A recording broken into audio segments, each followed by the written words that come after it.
আসসালামু আলাইকুম।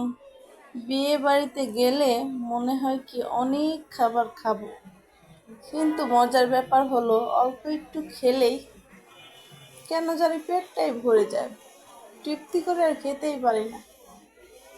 কার কার এমন হয় বলেন তো আমার মতো?